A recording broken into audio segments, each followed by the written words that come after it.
Hello, dear friends. Today is February 21st, 2025, and this is the traditional review of the combat situation. Significant changes are taking place today in the southern Donetsk direction, as well as changes in the Kursk direction, which we will discuss and examine in this video material. I remind you that the Ministry of Defense of the Russian Federation has reported that Berezovka and Zaporizhzhia are under the control of the Russian army, but no further information or geo-information has been received from the locations. Also today, the Ministry of Defense announced that the settlement of Nadezdinka has also come under the control of Russian forces.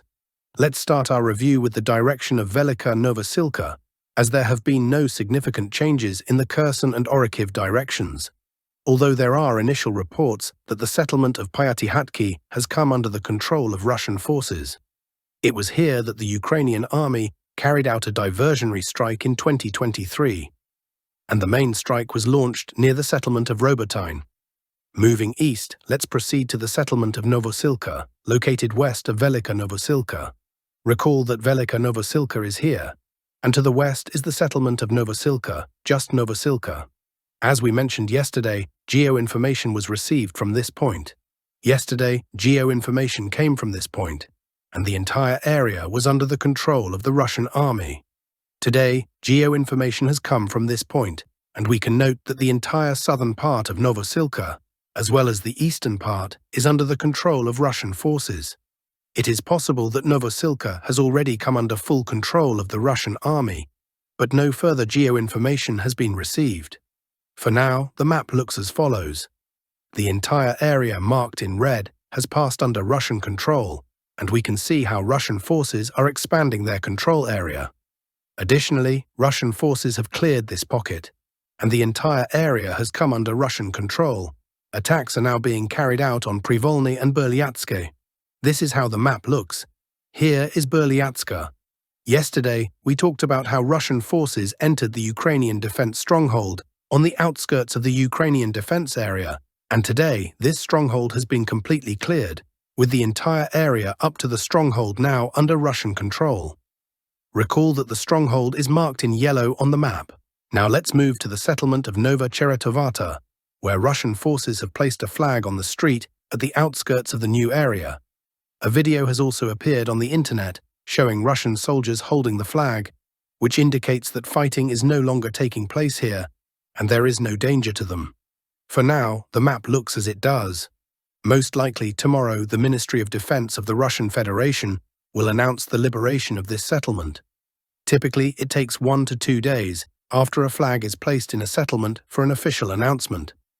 We will continue to monitor the situation in this part of the front and move on to the Kurakhove direction, the Kurakhove pocket. Today, many significant changes have occurred here.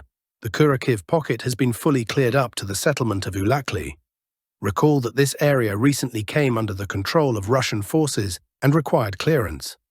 Today, geo-information was received confirming that the entire area, including Dacha, has been fully cleared.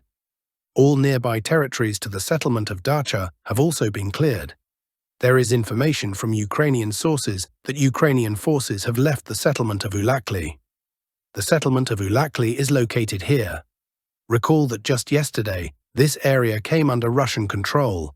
Today, information has come from Ulakli, confirming that the area between Constantinople and Ulakli has been cleared, and geo-information confirming this has been received. There is also information from Ukrainian sources that Ulakli has been completely abandoned by the Ukrainian forces, and now Russian troops are clearing the settlement. It is possible that by the end of the week, in the next few days, this entire pocket, including Constantinople, will also be cleared by Russian forces. Today, a video confirming that Russian troops have fully taken control of the settlement appeared online. Now, regarding the settlement of Andreevka, as we mentioned earlier, Russian forces have encircled the Ukrainian grouping in the center of the settlement, and fighting is now taking place in the very center, so clearing of the settlement is underway, which typically takes several days. Next week, this settlement might already be under the control of the Russian army, but for now, the map looks like this. The entire area marked in red has come under Russian control, under the firm control of the Russian army. Let's move further north on the map. the settlements of Zaporizhzhia and Myrnohrad. Here, another geo-information has been received showing the forward positions of the Russian army, so we can mark the entire area as under the control of the Russian armed forces.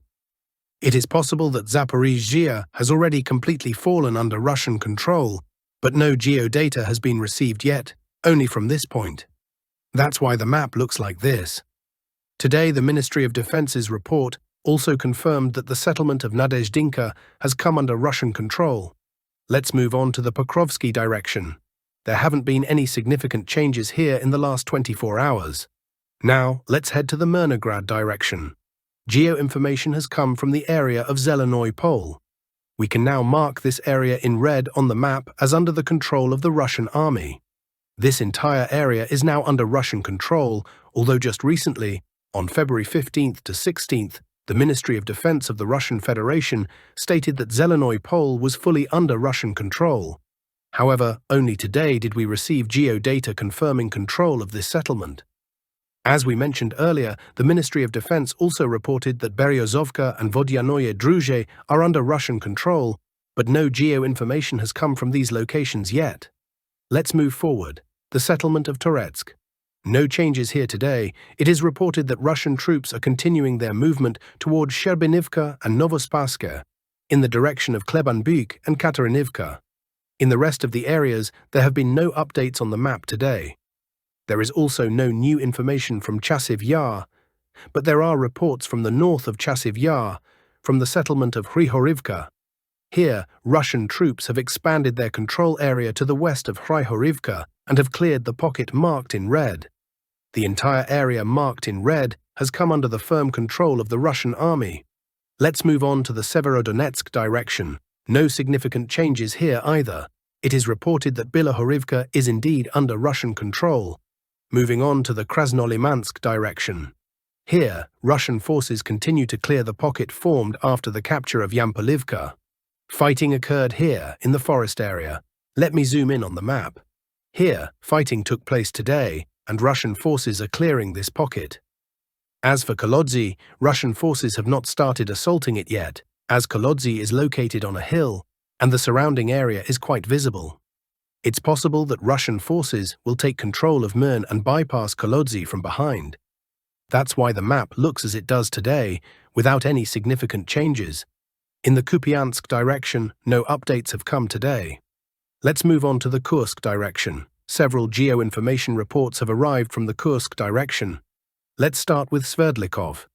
Russian forces have fully cleared the pocket up to Sverdlikov and have control over the nearby area as well as the settlement itself.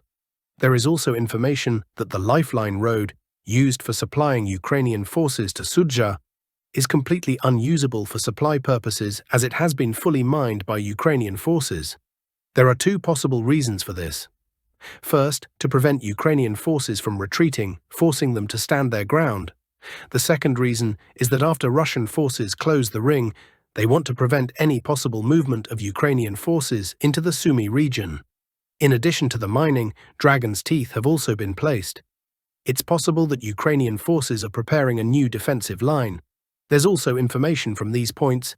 FAB 3000 bombs from Russian aviation have been launched at Ukrainian positions from these two locations, as shown in the geo-information.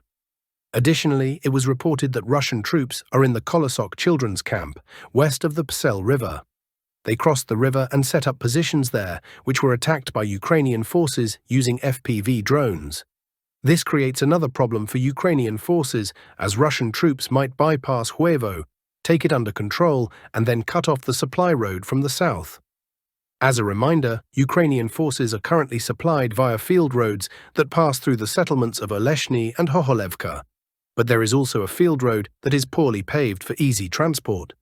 This road too is no longer usable for supply, as it is under the control of Russian FPV drones.